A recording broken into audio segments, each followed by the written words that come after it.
Arch bishop Joseph പാംപ്ലാനിയെ ഒറ്റപ്പെടുത്തി ആക്രമിക്കുന്നത് CPM അവസാനിപ്പിക്കണമെന്ന് Syro Malabar സഭ.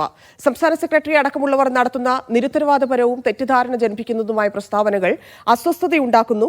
സഭയുടെ നിലപാട് ആവർത്തിക്കുക മാത്രമാണ് പാംപ്ലാനി ചെയ്തത്. രാഷ്ട്രീയ താൽപര്യപ്രകാരമാണ് വിവിധ സംവിധാനങ്ങളിലൂടെ പാർട്ടി ബിഷപ്പിനെ ആക്രമിച്ചതെന്നും സിറോ മലബാർ സഭ ആരോപിച്ചു. നിതിൻ സേവ്യർ ചേരുന്നു. നിതിൻ, സിപിഎമ്മിനും പാംപ്ലാനിക്കും ഇടയിൽ ഇടപെടേണ്ടി വരുമെന്നാണോ മലബാർ സഭ പറയുന്നത്? അതായത് ഈ ഛത്തീസ്ഗഡിലെ കന്യാസ്ത്രീകളുടെ അറസ്റ്റുമായി ബന്ധപ്പെട്ട് ആർച്ച് ബിഷപ്പ് ജോസഫ് പാംപ്ലാനി നടത്തിയ ചില പരാമർശങ്ങൾക്കെതിരെ സിപിഎം വലിയ തോതിലുള്ള പ്രത്യാരോപണങ്ങൾ അല്ലെങ്കിൽ ആരോപണങ്ങൾ നടത്തിയിരുന്നു. പ്രത്യേകിച്ച് സിപിഎമ്മിന്റെ സംസ്ഥാന സെക്രട്ടറി അടക്കമുള്ളവർ വലിയ തോതിലാണ് പാംപ്ലാനിക്കെതിരെ പറഞ്ഞത്. കഴിഞ്ഞ ദിവസവും പാംപ്ലാനി അവസരവാദി എന്ന് താൻ പറഞ്ഞതിൽ ഉറച്ചു നിൽക്കുന്നുവെന്ന് എം വി ഗോവിന്ദൻ പറഞ്ഞിരുന്നു. അതുമായി ബന്ധപ്പെട്ട് ഡിവൈഎഫ്ഐ അടക്കമുള്ള പോഷക സംഘടനകളും ഒക്കെ തന്നെ പാംപ്ലാനിക്കെതിരെ തിരിഞ്ഞു. ഇതിലാണ് ഇപ്പോൾ സിറോ മലബാർ സഭ ഒരു ഔദ്യോഗിക പ്രതികരണം നടത്തുന്നത്. കഴിഞ്ഞ കുറച്ച് ദിവസങ്ങളായി തലശ്ശേരി മെത്രാപ്പൊലീത്തായും എറണാകുളം അങ്കമാലി അതിരൂപതയുടെ ചുമതലയുമുള്ള ആർച്ച് ബിഷപ്പ് ജോസഫ് പാംപ്ലാനിക്കെതിരെ സിപിഎമ്മിന്റെ സംസ്ഥാന സെക്രട്ടറി അടക്കമുള്ളവർ നടത്തിവരുന്ന നിരുത്തരവാദപരവും തെറ്റിദ്ധാരണജനകവുമായ പ്രസ്താവനകൾ അസ്വസ്ഥതയുണ്ടാക്കുന്നുവെന്നാണ് സിറോ മലബാർ സഭ പറയുന്നത്. ഛത്തീസ്ഗഡിൽ ജയിലിൽ അടയ്ക്കപ്പെട്ട സന്യാസിനിമാരുടെ മോചനവുമായി ബന്ധപ്പെട്ട വിഷയത്തിൽ ആർച്ച് ബിഷപ്പ് കേന്ദ്ര ആഭ്യന്തരമന്ത്രിക്കും പ്രധാനമന്ത്രിക്കും നന്ദി പറഞ്ഞ വിഷയം അനവസരത്തിലാണ് സിപിഎം ഉയർത്തിക്കൊണ്ടുവന്നതെന്നും ഇത് ബിഷപ്പിനെ ആക്ഷേപിക്കാനുള്ള സിപിഎം നേതാക്കളുടെ ശ്രമമാണെന്നുമാണ് സഭ പറയുന്നത്. ഇത്തരത്തിൽ പക്ഷേ അങ്ങനെയെങ്കിൽ നിതിൻ സഭ മനസ്സിലാക്കിയതിൽ പ്രശ്നമില്ലേ? സിറോ മലബാർ സഭ ആ കാര്യം പറഞ്ഞതിൽ പ്രശ്നമില്ലേ? കാരണം ഛത്തീസ്ഗഡ് വിഷയത്തിൽ അവരെ സഹായിച്ച എല്ലാവർക്കും പാംപ്ലാനി നന്ദി പറഞ്ഞു എന്നാണ് സിറോ മലബാർ സഭ പറയുന്നത്. പക്ഷേ എല്ലാവർക്കും പറഞ്ഞിരുന്നില്ല. ആഭ്യന്തരമന്ത്രി അമിത്ഷായ്ക്കും പ്രധാനമന്ത്രി നരേന്ദ്രമോദിക്കും മാത്രമായിരുന്നു പാംപ്ലാനിയുടെ നന്ദി പറച്ചിൽ.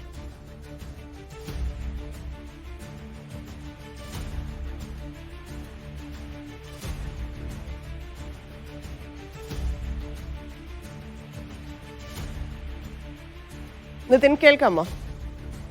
ചോദ്യം ഒരിക്കൽ കൂടി ആവർത്തിക്കാമോ? യെസ്, അതാണ് അതിൽ പറഞ്ഞിരിക്കുന്ന. അതായത് സിറോ മലബാർ സഭ പറയുന്നത് എല്ലാവർക്കും നന്ദി പറഞ്ഞു എന്നാണ്. പക്ഷെ അന്ന് അങ്ങനെ ആയിരുന്നില്ലല്ലോ. ആഭ്യന്തരമന്ത്രിക്കും പ്രധാനമന്ത്രിക്കും മാത്രമായിരുന്നു പാംപ്ലാനിയുടെ നന്ദി പറച്ചിലുണ്ടായിരുന്നത്. നമ്മളത് കേട്ടതുമാണ്. ആ രീതിയിലാണെങ്കിൽ സഭ വിമർശിക്കപ്പെടില്ലേ?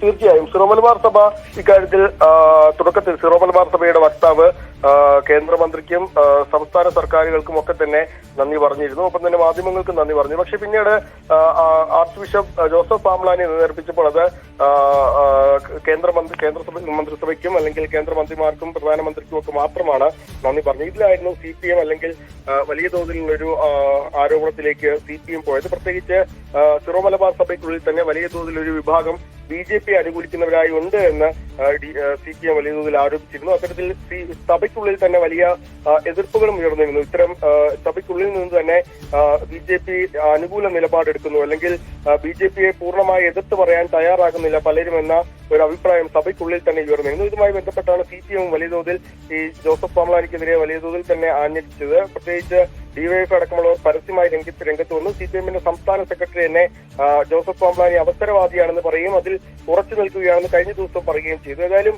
ഈ വിഷയം ഇനിയും കൂടുതൽ ചർച്ചയ്ക്കെടുക്കേണ്ടതില്ല എന്നാണ് സിറോ മലബാർ സഭയുടെ ഒരു തീരുമാനം. അതിന്റെ ഭാഗമായാണ് ഇപ്പോൾ ഇനി ഇതിൽ പറയാനുള്ളതെല്ലാം പറഞ്ഞു കഴിഞ്ഞെന്നും അതുകൊണ്ട് തന്നെ ഈ വിഷയം ഇനി അവസാനിപ്പിക്കണമെന്നും അഭ്യർത്ഥിക്കുന്നുവെന്നാണ് സിറോ മലബാർ സഭയുടെ പത്രക്കുറിപ്പിന്റെ അവസാനം പറയുന്നത്. ഇത് രാഷ്ട്രീയ നേട്ടത്തിന് മാത്രമായാണ് സിപിഎം ഇത് ഉപയോഗിക്കുന്നതും അതിനുവേണ്ടി അവർ അവരുടെ എല്ലാ സംവിധാനങ്ങളും ഉപയോഗിച്ച് ബിഷപ്പിനെതിരെ പോരാടുകയായിരുന്നു എന്നാണ് പറയുന്നത്. ഒപ്പം തന്നെ സഭ പറയുന്ന മറ്റൊരു കാര്യം, തങ്ങൾക്ക് ഒരു രാഷ്ട്രീയ പാർട്ടിയുമായും പ്രതിപത്തിയില്ല എന്നാണ് സഭ പറയുന്നത്. സഭയുടെ രാഷ്ട്രീയം വിഷയങ്ങളോടുള്ള നിലപാടുകളിൽ മാത്രമാണ് അധിഷ്ഠിതമായിട്ടുള്ളതെന്നും മറ്റൊരു രാഷ്ട്രീയ പാർട്ടികളുമായും തങ്ങൾക്ക് ഒരു ബന്ധവുമില്ല എന്നാണ് സഭ പറയുന്നത്. പക്ഷെ അപ്പോഴും സഭയ്ക്കുള്ളിൽ തന്നെ ഇത്തരത്തിൽ ചില ആരോപണങ്ങൾ അല്ലെങ്കിൽ ചില തർക്കങ്ങളൊക്കെ ഉയരുന്നുണ്ട്. അതായത് എതിരായ ഒരു നിലപാട് തുറന്നു പറയാൻ സഭ ഔദ്യോഗികമായി തയ്യാറാകുന്നില്ല എന്ന് തുടങ്ങിയ അതാണ് ഇതിൽ ഉയരുന്ന ഏറ്റവും പ്രധാനപ്പെട്ട കാര്യം. അതാണ് ബിജെപിക്കെതിരായിട്ട് സഭ ഒരു നിലപാട് പറയുന്നില്ല എന്നുള്ളതാണ്. അത് സംരക്ഷിക്കുന്ന രീതിയിലാണ്, പാംപ്ലാനി പറഞ്ഞതിനെ അനുകൂലിക്കുന്ന രീതിയിലാണ് സിറോ മലബാർ സഭയുടെ